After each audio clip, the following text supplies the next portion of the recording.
Graças e paz a todos, sejam bem-vindos a mais um estudo no canal Clamando no Deserto.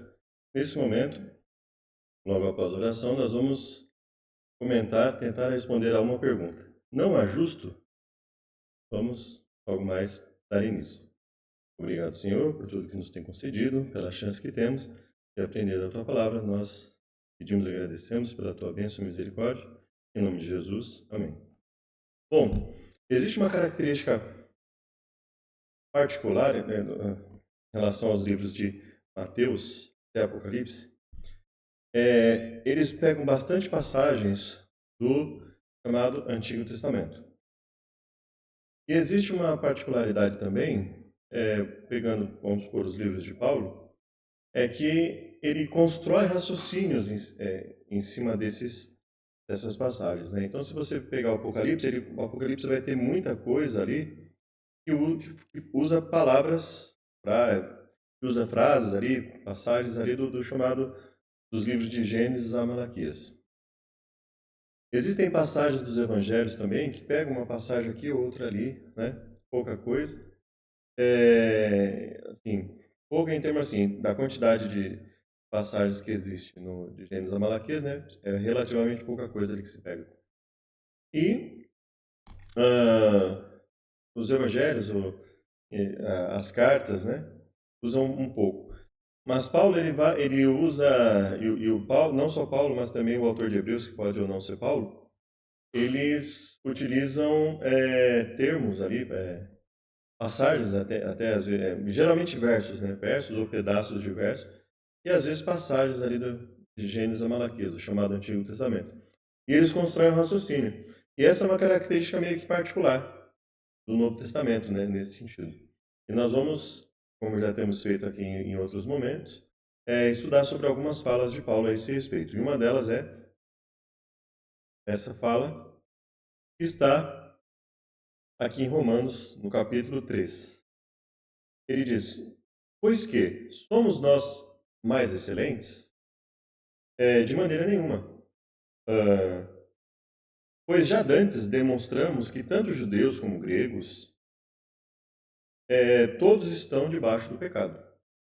Como está escrito, não há um justo nenhum sequer. Então, esse é o nosso foco. Esse é o verso que é o nosso foco. Aqui nesse ponto eu peguei como contexto, né? Eu deveria talvez até ter pego mais, mas se você olhar lá em Romanos, né? O que ele vai falar não vai afetar o que nós vamos comentar aqui. Ele está falando ali, ele fala, somos mais excelentes? Não, já antes demonstramos que tanto judeus como gregos, todos estão debaixo do pecado. Então, o que ele vai falar aqui abaixo é para justificar, basicamente, essa conclusão que ele tirou. Ele diz que já foi demonstrado que tanto judeus como gregos, todos estão debaixo do pecado. E aí ele diz o seguinte, como está escrito, não há justo nenhum sequer.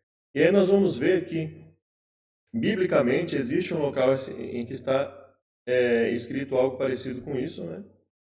E aí ele fala assim, não há ninguém que entenda, não há ninguém que busque a Deus, todos se extraviaram e juntamente se fizeram inúteis, não há quem faça o bem, não há nenhum só. A sua garganta é um sepulcro aberto, com as suas línguas tratam enganosamente, peçonha de áspides estão abaixo de seus lábios, cuja boca está cheia de maldição e amargura, os seus pés são ligeiros para derramar sangue. Em seus caminhos há destruição e miséria, e não conheceram o caminho da paz. Não há temor de Deus diante de seus olhos. Então, você olha para uma situação dessa, se você olhar principalmente para essa passagem aqui, e se você imaginar que todos os seres humanos estão nessa condição, via de regra os seres humanos estão irremediavelmente nessa condição, e realmente causa uma preocupação muito grande, né?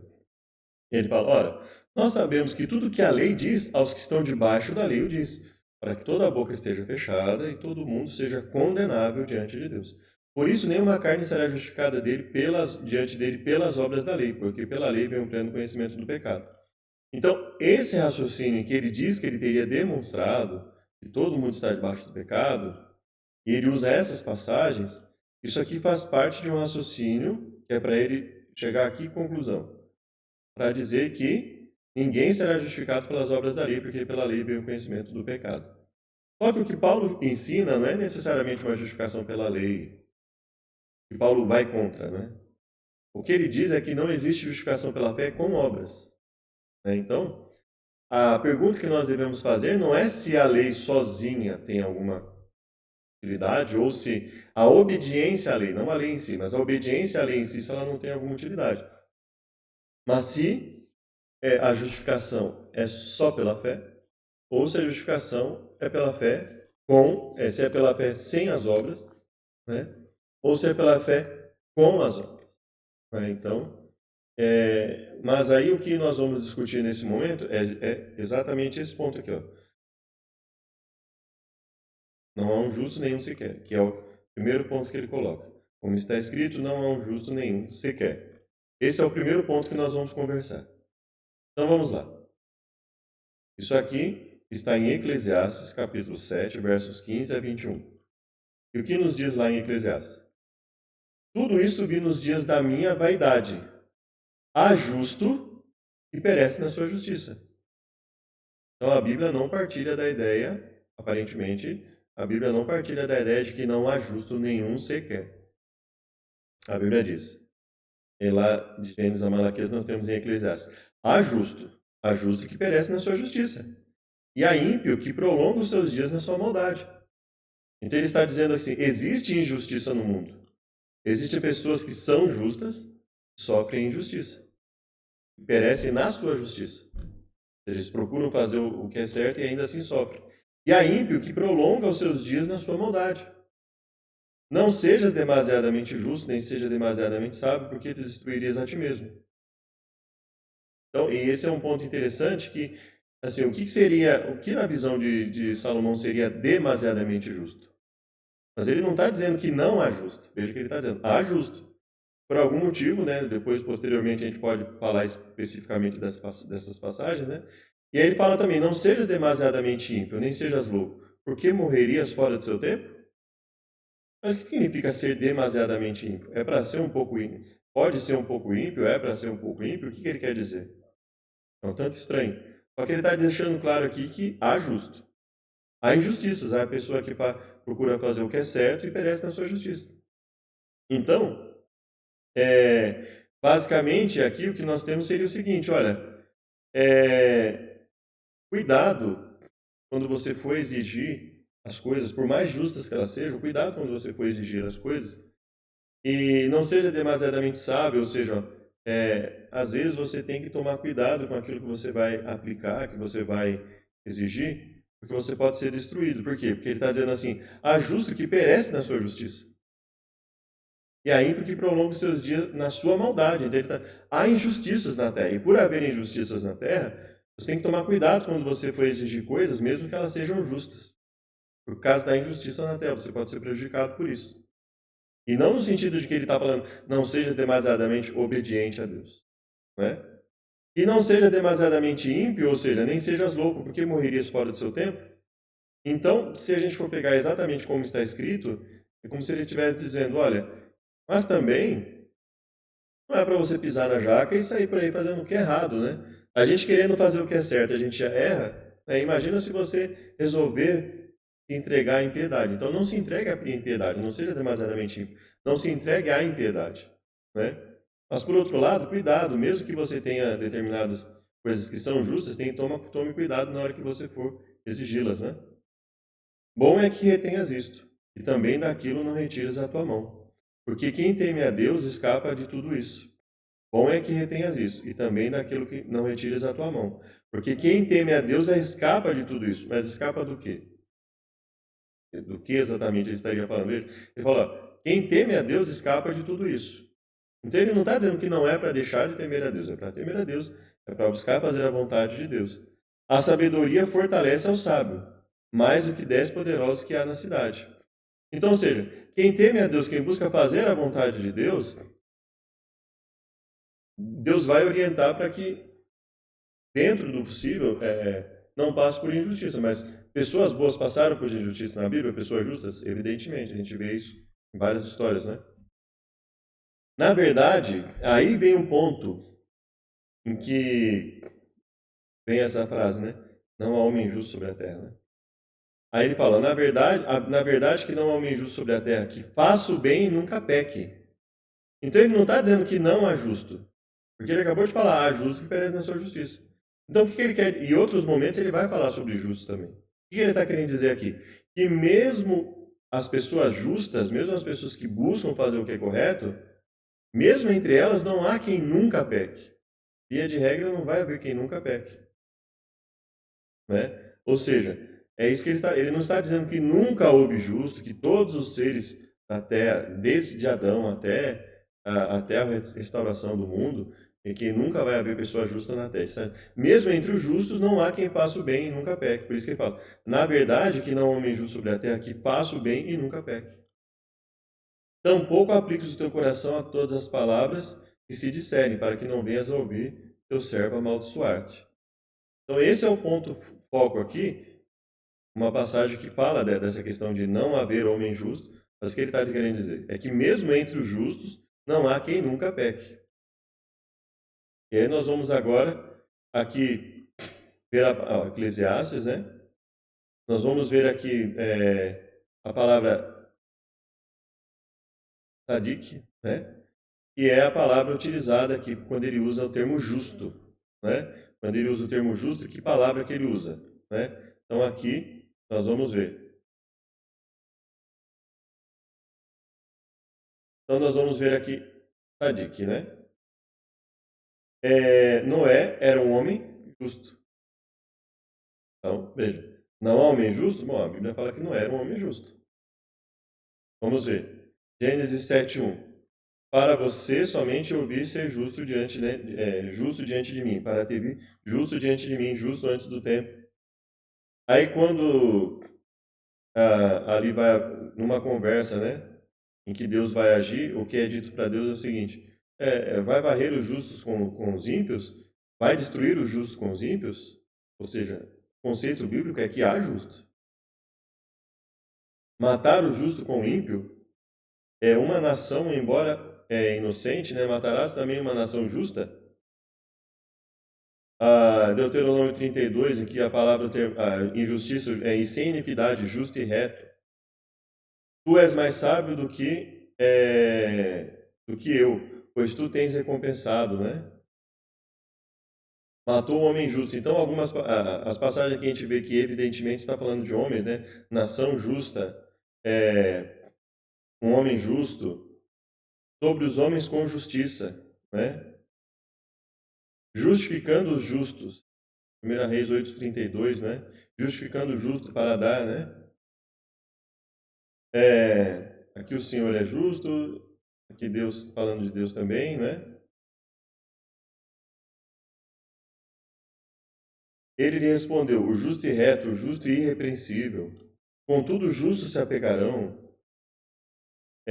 porque ele era justo aos seus próprios olhos. A parte de Jó é um pouco complicada, né? Porque em Jó nós temos falas ali que posteriormente, quando Deus vai falar, que Deus se refere aos amigos de Jó, ele fala assim, que falavam palavras loucas, né? Então é complicado fazer algum ensino baseado nas palavras que muitas vezes os próprios amigos de Jó tenham falado, por exemplo, né? Ele falando de Deus, pois Salmo, né? O que Deus faz com a pessoa justa? Pois és tu quem abençoa o homem justo, mas estabelece os justos para os justos, né?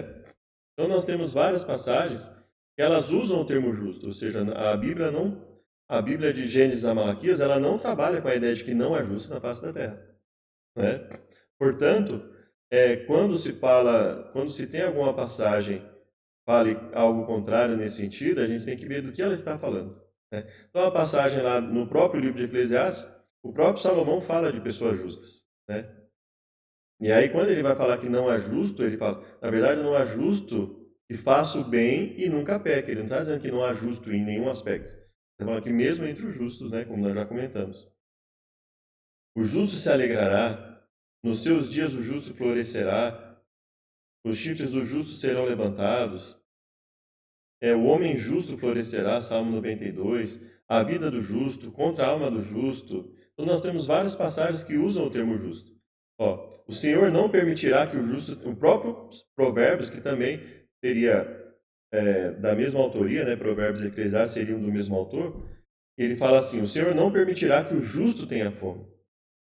Então, sobre a terra dos justos, a memória do justo é abençoada, a boca do justo é uma fonte. Olha quantas vezes ele usa o mesmo termo, é o mesmo termo que é traduzido por justo, em várias outras passagens, em que fala de pessoas que são justas, e que existem pessoas justas, né?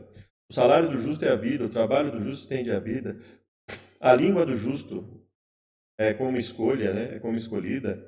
Os lábios do justo alimentam muitos. O justo nunca será abalado, nunca será removido. A boca do justo flui. Os lábios dos justos produzem, né? O justo é libertado. O fruto do justo é uma árvore. Se os justos serão recompensados, olha quantas passagens, inclusive em Provérbios, falam sobre o justo, e lá na própria passagem de Eclesiastes, nós vemos Salomão falando a respeito do justo. Ele não está falando que nunca houve justo, né? O coração do justo pondera. Várias passagens no próprio livro de Provérbios, o justo cai 7 vezes, né? 7 vezes o justo, 7 cai um justo e levanta-se o ímpio, né? Para os ímpios vós sois justos, tudo é justo, ele será o povo, né? Diz os ímpios são justos, você... Então, assim, várias, é um homem justo que cede, o justo se preocupa. Então, nós temos várias, Isaías também falando do justo, né? Veja só, passagem de Isaías 3, 8 a 11. Porque Jerusalém está arruinada, Judá caída, porque a sua língua e as suas obras são contra o Senhor, para provocarem os olhos da sua glória. O aspecto do seu rosto testifica contra eles, e publicam seus pecados, como Sodoma. Não dissimulam. Ai da sua alma, porque fazem mal a si mesmos. Pessoas que fazem o mal e não estão nem aí. Eles querem mais expor os erros mesmo, e querer ser um mau exemplo para as pessoas, para que as pessoas sigam os exemplos deles, né? Dessas pessoas. Ele fala, dizei ao justo que bem lhe irá, porque comerão do fruto das suas obras. Ai do ímpio, mal lhe irá, porque se ele fará que as suas mãos fizeram. Então veja, ele está falando aqui de um grupo de pessoas que ele considera ímpios, que são o quê? Pessoas que fazem os males, que não estão nem aí, não querem mudança, parece que se orgulham das coisas erradas que fazem, né? E aí ele fala, olha, dizei ao justo que bem lhe irá, porque comerão do fruto das suas obras. Ou seja, eles serão recompensados pelas obras que praticam, por estarem se dedicando a Deus, etc. E ai do ímpio, o mal lhe irá, porque se ele fará que as suas mãos o fizeram. Ou seja, vai haver um acerto de contas aí. Isaías 26, né? Por exemplo, né? Nós vamos pegar aqui, ó, 26 de 1 a 8, né? Que pega tanto 2 como 7. Naquele dia se entoará este cântico na terra de Judá. Temos uma cidade forte, a que Deus pôs a salvação por muros e antimuros. Abri as portas para que entre elas a nação justa que observa a cidade. Para que entre nelas a nação justa que observa a verdade. Tu conservarás em paz aquele cuja mente está firme em ti, porque ele confia em ti. Confiai no Senhor perpetuamente, porque o Senhor Deus é uma rocha eterna. Porque ele abate os que habitam no alto, na cidade elevada. Humilha-te até o chão, derruba até o pó, e o pé pisa lá, os pés dos aflitos e os passos dos pobres. O caminho do justo é todo plano, tu retamente pesas o andar do justo. Então, por mais que o justo venha a sofrer, passar por problemas, Deus dá garantias para o justo. O justo, se ele viver, quanto mais ele buscar um ambiente justo, mais tranquilos serão seus planos, né? Quanto mais pessoas buscarem ser justas no sentido de andar em justiça, fazer a vontade de Deus, né? Então esse é o conceito do justo que a gente vai vendo aqui, né? Também no caminho dos teus juízos, Senhor, te esperamos. No teu nome e na tua memória está o desejo da nossa alma. Isaías 29, né? Porque o tirano é reduzido a nada e se consome o escarnecedor. E todos os que dão a iniquidade são desarraigados. Os que fazem culpado ao homem por uma palavra e armam laços ao que repreende na porta, os que sem motivo põem de parte o justo, e sem motivo põem de parte o justo. Então ele está falando assim de pessoas ímpias que fazem coisas ruins e que põem de parte o justo. Então veja, quantas passagens na Bíblia que falam justamente o contrário. Que quando se diz não a justo, não está falando de uma situação que desde Adão até o último ser humano que existiu, que nunca houve e nem nunca vai haver pessoas justas. Não é isso que a Bíblia está dizendo, né? Portanto, diz o Senhor, que remiu Abraão, acerca da casa de Jacó. Jacó não será agora envergonhado, nem agora se esconderá sua face, descorará sua face. Isaías 41, Isaías 45, 49, Jeremias, várias passagens, transforma em justa a sua justiça, né? um homem é justo e pratica, mas se um homem for justo e fizer a vontade de Deus e tal. Então, veja, várias passagens, quando o homem justo se afasta, várias passagens, assim, era por hábito, nós vemos até Zacarias, né? Era por hábito, em todo o chamado Antigo Testamento, nós vemos ali citações de pessoas que são consideradas justas. Não há nenhum problema em se usar o termo justo até aqui, né?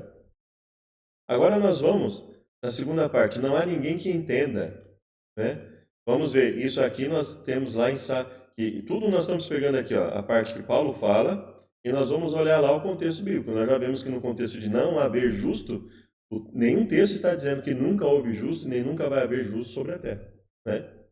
Agora vamos ver o restante das passagens. Não há ninguém que entenda. Vamos ver aqui, Salmo 14. Disse o nécio no seu coração. Então, primeiro ponto, ele começa o salmo deixando bem claro, está se referindo às pessoas ímpias, às pessoas que não querem servir a Deus. Não a Deus.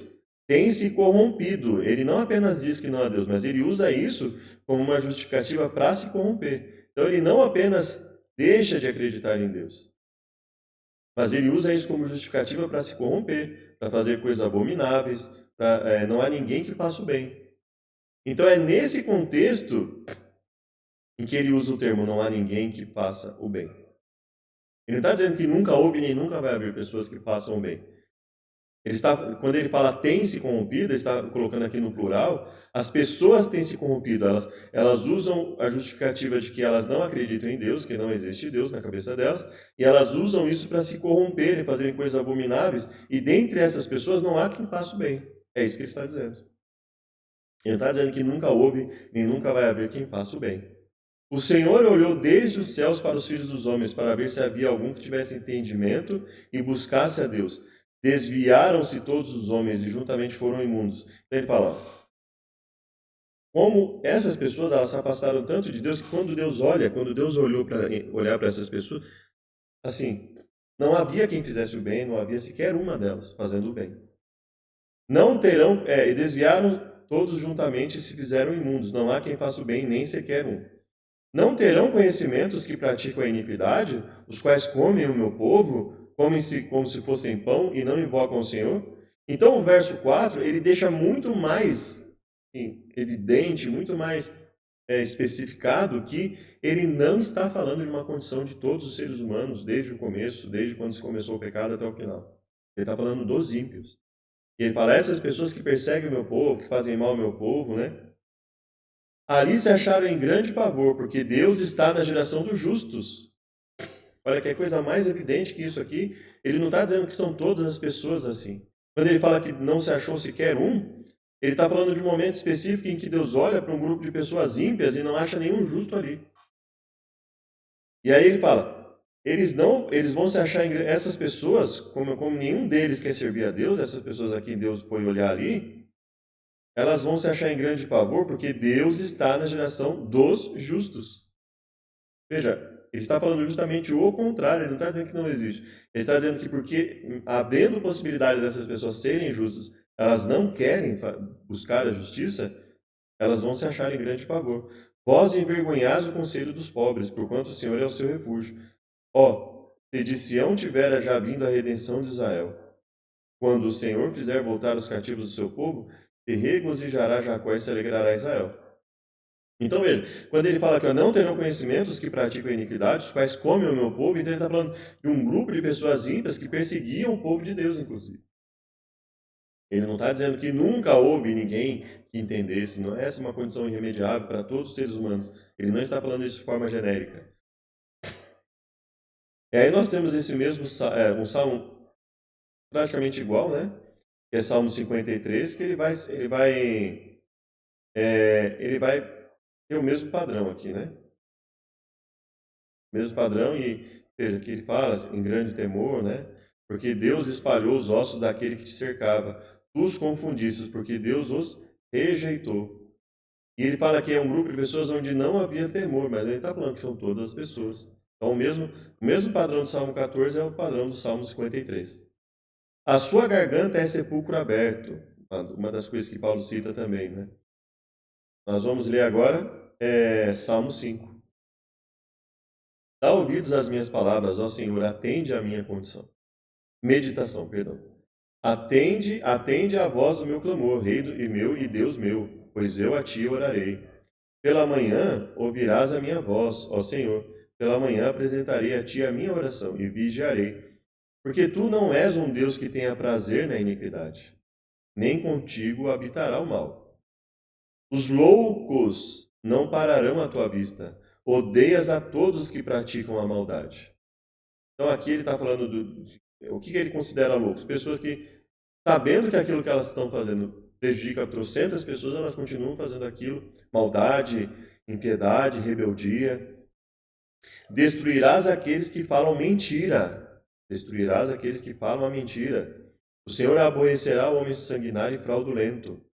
Porém, eu entrarei em tua casa pela grandeza da tua benignidade, e em teu temor me inclinarei para o teu santo templo. Senhor, guia-me na tua justiça por causa dos meus inimigos, endireita diante de mim o teu caminho. Porque não há retidão na boca deles, dos ímpios. Não há retidão na boca dos ímpios. As suas entranhas são verdadeiras maldades. A sua garganta é um sepulcro aberto. A garganta dos ímpios é um sepulcro aberto. Lisonjeiam com a sua língua. Então aqui não está dizendo que todos são ímpios, que todos resolveram ser ímpios, que ninguém, que é uma coisa irremediável, que ninguém... Não, não é isso que ele está dizendo. Né?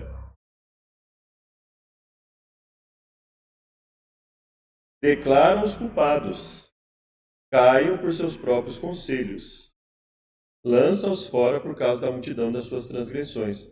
Pois tu, Senhor, abençoará o justo, fecundá-lo-ás da tua benevolência como escudo. Deixa eu só visualizar aqui a postagem, né? Fica melhor. Ela fica um texto maior para nós, né? Tantas vezes.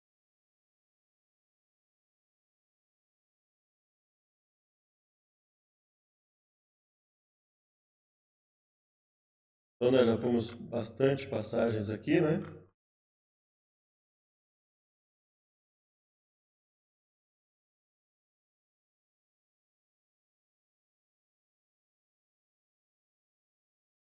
Nós já vimos.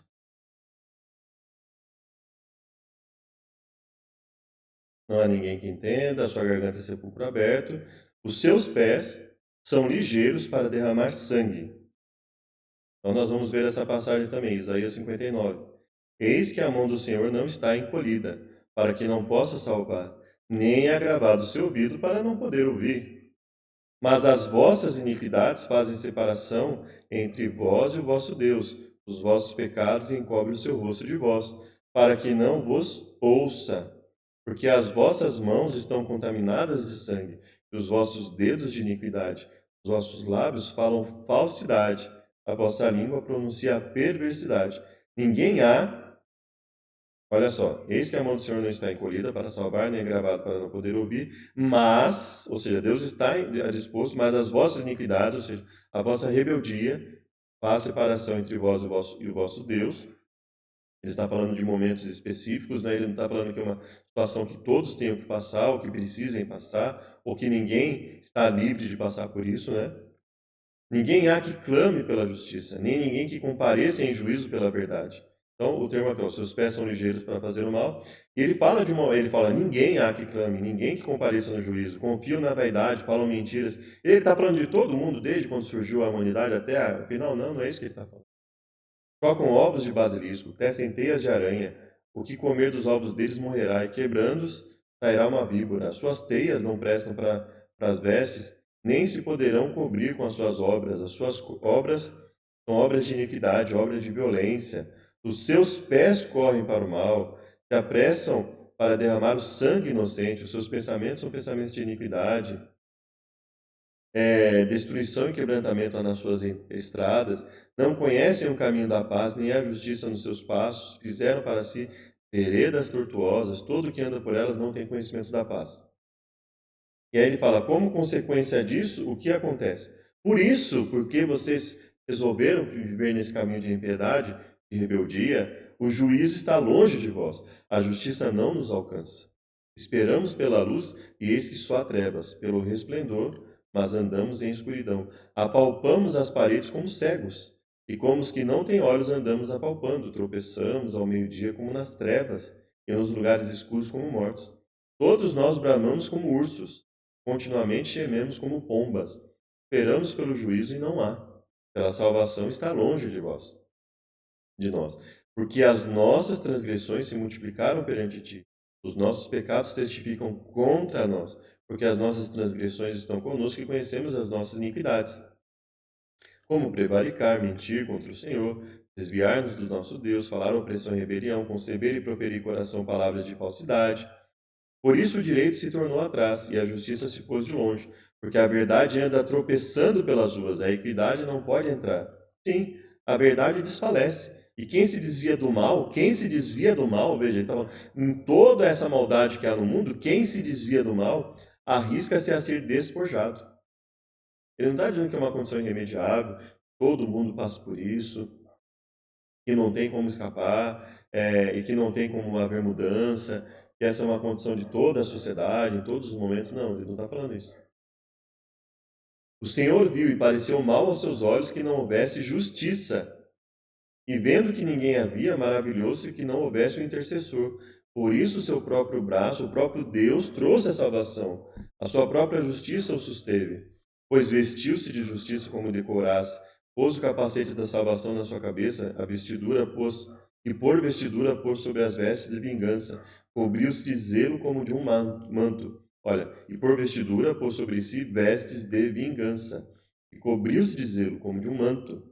Conforme forem as obras deles, assim será a sua retribuição. Conforme forem as obras deles, assim será a sua retribuição. Então ele está falando de uma situação em que as pessoas resolveram viver no caminho da maldade, e fala, e a retribuição vai ser em função da maldade que eles fazem. Furor aos seus adversários e recompensa aos seus inimigos. Para as ilhas, dará ele a sua recompensa. Então temerão o nome do Senhor desde o poente, e a sua glória desde o nascente do sol. Vindo o inimigo como uma corrente de águas, o Espírito do Senhor arvorará contra ele a sua bandeira, e virá um Redentor a Sião. E aos que em Jacó se converterem da transgressão, diz o Senhor. Olha o que ele diz. Virá um Redentor a Sião, e aos que de Jacó se converterem, diz o Senhor. Então veja, ele fala que tanto existem justos como que a salvação só pode ocorrer diante da conversão. Não é a mera crença em Deus que traz a salvação. É preciso conversão, converter-se da transgressão, deixar de transgredir. Ou seja, deixar de ser ímpio e tornar-se justo, tornar-se uma pessoa que busca obedecer a Deus. Quanto a mim, esta é a minha aliança com eles, diz o Senhor, o meu Espírito que está sobre ti, e as minhas palavras que pus diante na tua boca, não se desviarão da tua boca, nem da sua boca, nem da boca da tua descendência, nem da descendência deles, ou seja, desde agora para todo sempre. Ou seja, quanto àqueles que me buscarem, quando eu estabelecer o meu reino, eles não vão me abandonar. Eles vão se manter firmes ali, né? E nesse caso aqui, como ele está falando de descendência, né, ele está falando, olha, aqueles que quiserem me servir e quiserem viver de acordo com o que eu estabeleço, eles vão ser beneficiados em todas as descendências. Todas as descendências deles vão entender o que é justiça, vão buscar praticar a justiça. E se sofrerem injustiça, serão por pessoas injustas que não querem mudar. Aí nós vamos lá Romanos, né? Quando ele fala, não há justo de Caios, de Caios, né? E aí nós vamos ver, existem 20 ocorrências dessa palavra, com esse termo de Caios, né?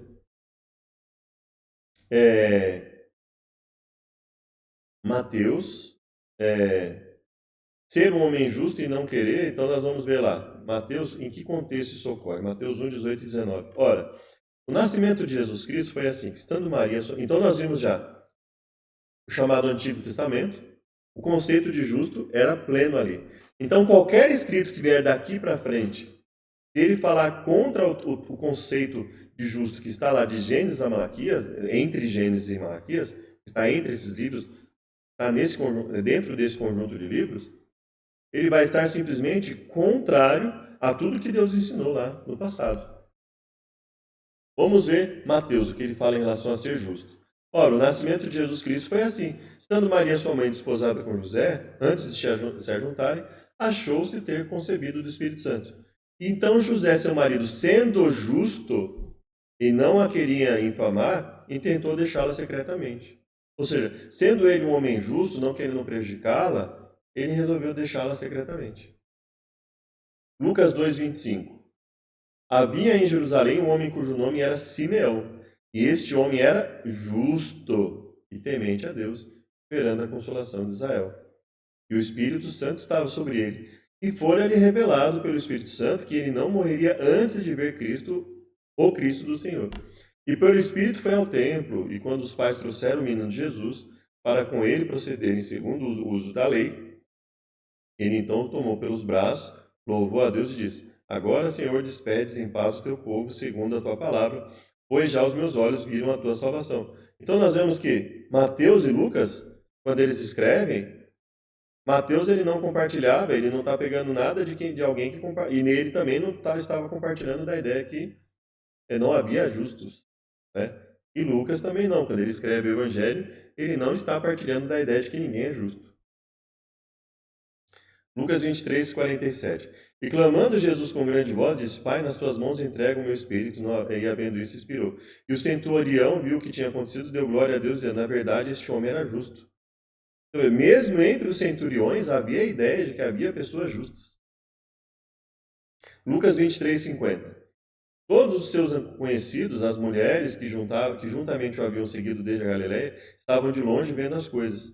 E eis que um homem por nome José, senador, homem de bem e justo, José, senador, homem de bem e justo, que não tinha consentido no conselho e nos atos dos outros de Arimateia, a cidade dos judeus, e que também esperava ele o reino de Deus. Então veja, não havia esse conceito de que não há ninguém justo. Atos, livro de Atos, capítulo 10, verso 22. Vamos lá, começando do 21. E descendo Pedro para o junto dos homens que lhe foram enviados por Cornélio, disse: Eis que sou eu a quem procurais. Qual é a causa por que estáis aqui? E eles disseram: Cornélio, o centurião, homem justo, temente a Deus, e que tem bom testemunho de todas as nações dos judeus, toda a nação dos judeus, foi avisado por um santo anjo para que te chamasse à sua casa e ouvisse as suas palavras. Então, veja, nós começamos lá no chamado Antigo Testamento, o Taná, os escritos de Moisés, profetas, os escritos, né? A Torá, né? As coisas que Deus revelou para Moisés, etc. Então, ou seja, lá de Gênesis a Malaquias não tem nada no sentido de que assim, nunca existiu justo na face da terra, nunca vai existir. Não é esse o conceito que nós vemos lá. Nós vemos várias pessoas sendo chamadas de justos, falando das aflições do justo, dos benefícios do justo, etc. O justo busca obedecer a Deus. Né? Aí nós vamos para Romanos 1,17. Um dos desenvolvimentos que Paulo vai usar do termo justo, ele vai dizer que o justo viverá pela fé. Então quem é justo? Como é que se pode usar uma passagem que não é justo e depois usar uma outra passagem para justificar a mesma justificação pela fé e dizer que há justo? Como encarar tudo isso? Uma coisa é certa. Essa passagem que nós vemos lá que não é justo, nem sequer que Paulo utilizou, ela não pode ser utilizada para dizer que não existe justo, que nunca existiu, que nunca vai existir, porque não é esse. Isso não se adequa a nada do que está na Bíblia. Nós vamos de Gênesis a Malaquias, não tem.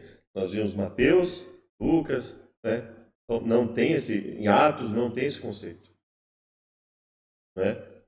E aí não há um justo, nenhum mesmo. Gálatas, né? E aí a Gálatas fala: é evidente, pois, que o justo viverá pela fé. Então ele considera que existe justo. Ah, mas é justificado por Cristo, que de si mesmo ninguém é justo? Bom, nenhum lugar da Bíblia diz que que alguém de si mesmo era justo. Então, contra que ele estaria lutando, afinal de contas? Né? Porque a passagem que ele diz para dizer que todos foram colocados debaixo do pecado foram passagens que nós vemos que não fala nada a respeito de nunca haver justo, que nunca houve justo. Então, tem alguma coisa aí que não está batendo, né? Aqueles textos não estão dizendo que todos estão debaixo do pecado, que ninguém, porque lá não está falando de uma condição de toda a humanidade, não daquela forma ali, pelo menos, né? Hebreus, né? O meu justo viverá, agora o justo viverá. Hebreus 11, primeira carta de Pedro, né? Que usa o termo justo também. Então nós vamos pegar aqui, ó, primeira carta de Pedro, capítulo 4, 17 a 19. Porque já é tempo que comece o julgamento pela casa de Deus. Se começa por nós, qual será o fim daqueles que são desobedientes? E se o justo apenas se salva, então quem é o justo? O justo é aquele que busca obedecer a Deus, porque ele está dizendo assim, qual será o fim dos desobedientes? Então o justo é aquele que obedece. E aí ele fala, e se o justo apenas se salva, algumas traduções dizem, e se é com dificuldade que o justo se salva, onde comparecerá ou aparecerá o ímpio e o pecador? Portanto, também os que padecem segundo a vontade de Deus, encomendem-lhe as suas vidas, ou almas, né, como ao fiel Criador, fazendo o bem. Então veja, mesmo no chamado Novo Testamento, o conceito de que não há justo também não existe. Então aquela passagem de Paulo, ela não pode ser usada para desqualificar toda a Escritura e dizer assim, nunca existiu justo, ninguém é justo diante de Deus, não. O próprio Deus diz que todo aquele que busca praticar a justiça diante dele é justo. Então, ou seja, ele perdoa os pecados e ele dá poder para que as pessoas busquem fazer o bem, e ele considera todas essas pessoas que buscam fazer o bem justas, não pela mera aceitação intelectual de que Deus existe, nada disso. Pela prática da justiça, pela prática do que é correto. Primeira carta de Pedro, capítulo 2, né? Verso 8 também, que usa o termo justo. Porque se Deus não poupou aos anjos que pecaram, mas havendo-os lançado no inferno, os entregou às cadeias da escuridão, ficando reservados para o juízo, e não perdoou ao mundo antigo, mas guardou a Noé. Aqui nós não vamos entrar no mérito da questão do inferno, nada disso, tá? A oitava pessoa, o pregador da justiça, ao trazer o dilúvio sobre o mundo dos ímpios, e condenou à destruição a cidade de Sodoma e Gomorra, reduzindo-as a cinza, e pondo-as para exemplo aos que vivessem impiamente, e livrou o justo Ló, enfadado da vida absoluta dos homens abomináveis. Então veja, ele está considerando que Ló era um homem justo, ou seja, era um homem que buscava fazer a vontade de Deus. A partir de um determinado momento na vida, né, dele, ele parece que desandou, né? Foi desandando, mas que era um homem que buscava servir a Deus. Então ele considera aqui na segunda carta de Pedro que Ló era um homem justo que já estava enfadado da vida absoluta do povo abominável para onde ele tinha ido lá, né? Porque este justo, habitando entre eles, afligia todos os dias a sua alma justa, vendo e ouvindo sobre as suas obras injustas. Então, a Bíblia fala que por ele ser um homem justo, né, na carta de Pedro falando, né, ele chegava a ficar aflito com toda a maldade que ele via ali, né? Ele não simplesmente ficava falando assim, não, é só uma maldade diferente da minha, né? Não era isso que ele fazia, não. Primeira carta de João, nós vemos o quê? E agora, filhinhos, permanecei nele, para que quando ele se manifestar, tenhamos confiança, e não sejamos confundidos por ele na sua vinda. Se sabeis que ele é justo, sabeis que todo aquele que pratica a justiça é nascido dele. Sabeis que ele é justo, sabeis que todo aquele que pratica a justiça é nascido dele, é nascido de Deus. Para ser nascido de Deus, tem que ser o quê? Qual é a consequência? É a prática da justiça. Novamente, carta de João, né? Primeira carta de João, capítulo 3. Qualquer que pratica o pecado também transgride a lei, porque pecado é transgressão da lei. E bem sabeis que ele se manifestou para tirar os nossos pecados, e nele não há pecado. Qualquer que permanece nele não pratica o pecado, ou seja, qualquer que permanece nele não vai ter o pecado como uma regra na sua vida. O pecado vai se tornar cada vez mais exceção e não regra. Então, se um cristão fala assim, eu peco o tempo inteiro, tudo que eu penso é pecado, o tempo inteiro eu estou pecando. Então, quer dizer, essa pessoa não é transformada. Então, não permanece nele. É uma pessoa que permanece nele, segundo o próprio livro de João, que não é assim. E se você olhar de Gênesis a Malaquias, também não é assim. Você não vai ver as pessoas o tempo inteiro, todo momento da vida dela. Você vai ver momentos episódicos na Bíblia relatando erros de pessoas que Deus considerava justas, Você não vai ver isso como uma regra, a pessoa fazendo isso o tempo inteiro. Filhinho, ninguém vos engane. Quem pratica a justiça é justo assim como ele é justo. Então ele não está dizendo assim, justificado, é justo é quem for justificado, porque não existe justo, não. Quem pratica justiça é justo assim como ele é justo. Muito objetivo o texto, né? Então veja, fora de Paulo, não há ninguém defendendo a ideia que não há justo, que só há justificados. Não. Quem pratica a justiça é justo. Todos os outros escritores trabalham com a ideia de que há pessoas justas, sim, que justo é todo aquele que pratica a justiça, justo é todo aquele que procura obedecer a Deus, ainda que eventualmente venha a pecar. Quem pratica o pecado é do diabo, porque o diabo peca desde o princípio. Para isso o Filho de Deus se manifestou, para desfazer as obras do diabo. Qualquer que é nascido de Deus não permanece em pecado, porque a sua semente permanecerá nele. E não pode pecar, porque é nascido de Deus. Ou seja, quando ele fala não pode pecar, não pode viver pecando, não pode viver, via de regra, em pecado. Aí nós temos Apocalipse 16, Apocalipse 22, que fala, e no Apocalipse 22 diz o quê? Não celes as palavras da profecia desse livro, porque próximo está o tempo. Quem é injusto, seja injusto ainda. Quem é sujo, seja sujo ainda. E quem é justo, seja justificado ainda. E quem é santo, seja santificado ainda. Então, quando os cristãos eles querem lacrar e falar assim, não há justo, não há santo nesse mundo, tem alguma coisa errada, porque eles não estão seguindo os próprios livros do chamado Novo Testamento. Então, assim, mesmo quando a gente vai para o chamado Novo Testamento de Mateus a Apocalipse, não existe essa ideia de que não há justo, não existe essa ideia de que não há santo. Ao mesmo tempo que a Bíblia fala de pessoas justas, de pessoas santas, que eventualmente vão cometer pecados, mas a vida dela, via de regra, não é uma vida entregue ao pecado. Ou seja, o pecado deixa de ser regra e passa a ser exceção. E se passa a ser exceção, então ele vai tendo gradativamente, essa pessoa vai lutando e vai vencendo contra o pecado. Aí nós temos resultado da palavra justa, 332 resultados encontrados, né? No total. Então eu coloquei aqui para quem quiser no blog, tá? Está ali, vou até puxar aqui, né? Ó, clamando no deserto, tá? Não há justo, publicado em 2 de junho, né? Essa parte, né? Então aqui, ó, estão os textos, né? Que você pode consultar. E aí eu coloquei aqui, ó, resultado da palavra justo, quando dependendo de onde a gente vai procurar, né? Você vai ver vários termos, balança justa, época justa, mas eu foquei ali no aspecto de que tanto olha aqui, ó, Salmo, né? Língua do justo, o justo dá e nada retém, a oração do justo se escutará, o que ganha almas é sábio, o fruto do justo é a árvore da vida, no bem dos justos exulta a cidade, nenhum agravo sobrevirá ao justo, os ímpios serão transtornados, mas a casa dos justos permanecerá. O que disser ao ímpio justo é, os povos o amaldiçoarão, as nações o detestarão. Então eu não posso dizer para uma pessoa que está evidentemente em rebeldia que ela é justa, assim como eu não posso dizer para uma pessoa que está buscando a Deus que ela não é justa. A boca do justo é fonte de vida. O fazer justiça é a alegria do justo, é a alegria para o justo. Os homens sanguinários odeiam ao sincero, mas os justos procuram o seu bem.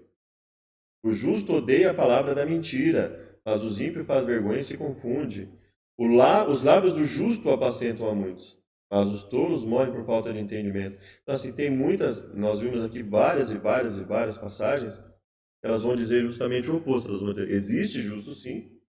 Aquela parte sobre não haver justo, ela não é uma passagem que indica desde o começo do pecado por Adão e Eva até a restauração do mundo, não é isso que a passagem está falando. A Bíblia considera que as pessoas são, quem pratica a justiça é justo.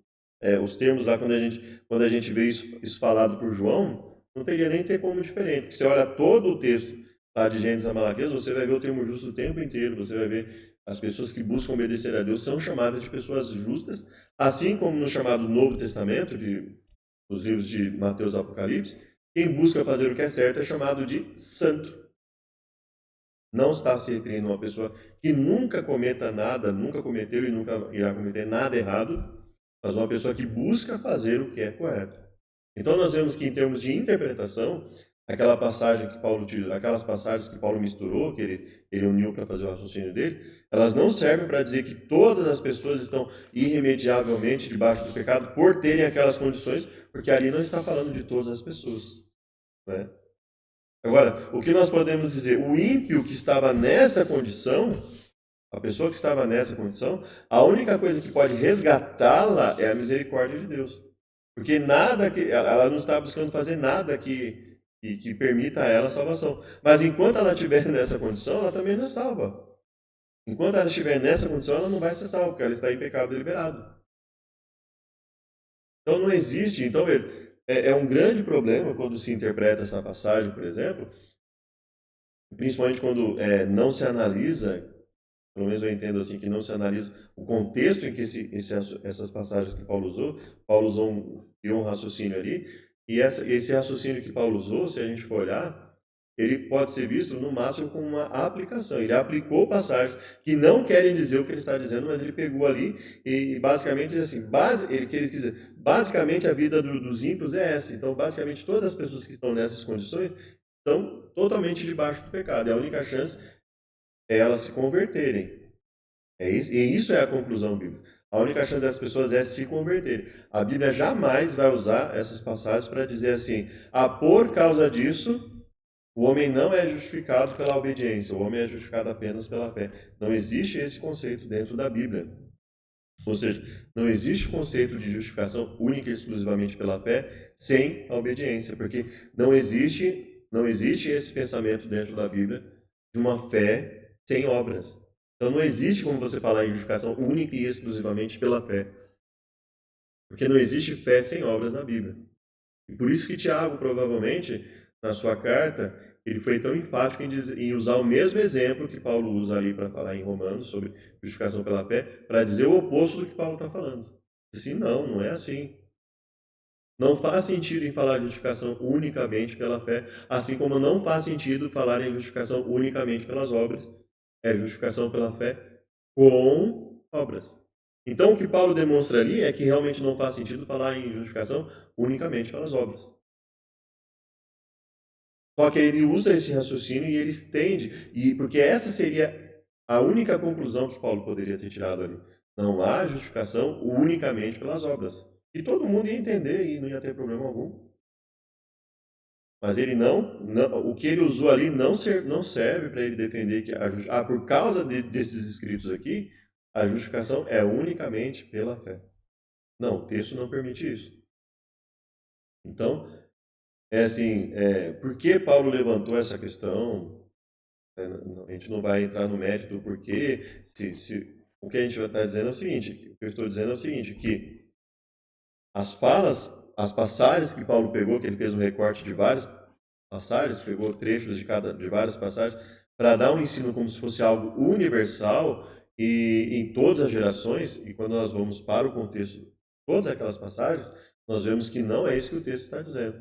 O texto está se referindo a pessoas ímpias, muitas vezes está se referindo a pessoas de um ponto na história específico, mas está focado em pessoas ímpias que não querem servir a Deus, pessoas que estão rejeitando a Deus, e realmente Deus quer que essas pessoas se convertam, sim, mas que a única forma dele oferecer alguma coisa em termos de salvação para essas pessoas é que elas efetivamente se convertam dos seus maus caminhos. Então, assim, isso quando a gente olha para os livros de Mateus e Apocalipse, era um hábito eles fazerem aplicações do texto, ou seja, se você olhar o contexto, não tem aquele significado. Mas eles pegaram um trecho e aí eles aplicaram esse texto. Então nós temos uma aplicação, por exemplo, de Pedro, que me parece uma aplicação válida, que é uma aplicação em que ele fala da questão do porquê que eles tinham que substituir a Judas. Ou seja, ele pega textos que falam de algo geral, que aconteceu, mas assim, que todo mundo que olha, não, realmente faz sentido, né? Saiu a pessoa, se tiver alguém que possa substituí-la, nós temos que substituir. Então foi dentro desse raciocínio, esse argumento específico de Pedro, ele fazia sentido, né? Agora, dentro do argumento de Paulo, se você for olhar, não faz sentido a conclusão que ele toma em relação aos textos que ele usa. Porque o contexto daqueles textos não dizem isso, e a aplicação não parece válida. A aplicação que ele faz ali, para dizer que aqueles textos estariam validando a interpretação de que a justificação é única e exclusivamente pela fé, não parece válido. Por quê? Porque só há salvação para alguém quando essa pessoa aceita a Deus, está disposta a obedecê-la. E a partir daí nós temos fé com obras. Não existe nenhum momento na Bíblia que você tem fé sem obras. A partir do momento que eu busco, que eu falo para Deus, Senhor, eu não quero viver assim, eu quero mudar. Eu me disponho a mudar, isso já é uma obra que eu estou fazendo dentro da minha mente. Então não é só o arrependimento. É assim, eu sei que estou errado, que eu preciso mudar. Não, eu vou mudar e eu começo a mudar. E essa mudança já começa na minha mente. Eu já estou praticando obras na minha mente. Eu já estou mudando, já estou me dispondo a fazer o que é correto. Ou seja, por isso que quando o Tiago fala, e ele cita eventos, práticas, ou seja, toda pessoa que tem fé, tendo condição de fazer o que é certo, ela estando em condições, ela estando livre para fazer o que é certo, ela não está presa, amarrada, ela vai fazer o que é certo com atitudes. Se ela estiver presa, alguma coisa, ela vai fazer na mente, ela vai mudar a disposição mental dela. Por isso que não faz sentido falar em fé sem obras. Então veja, às vezes há uma confusão das pessoas que falam, elas querem ser salvas pela lei. Não, não é esse o conceito. A questão muito evidente é que, e aí alguém pode dizer, né, como eu tenho insistido, porque na verdade eles estavam falando com públicos diferentes, isso não justifica. Não tem como você harmonizar um falar em justificação só pela fé e outro falar em justificação pela fé com obras, seja qual for o contexto, né? Então, espero que tenha ajudado. Convido para uma oração final. Senhor Deus, pedimos que o Senhor venha nos auxiliar, fortalecer, livre-nos de todos os males, nós imploramos em nome de Jesus. Amém. Muito obrigado e até o próximo vídeo.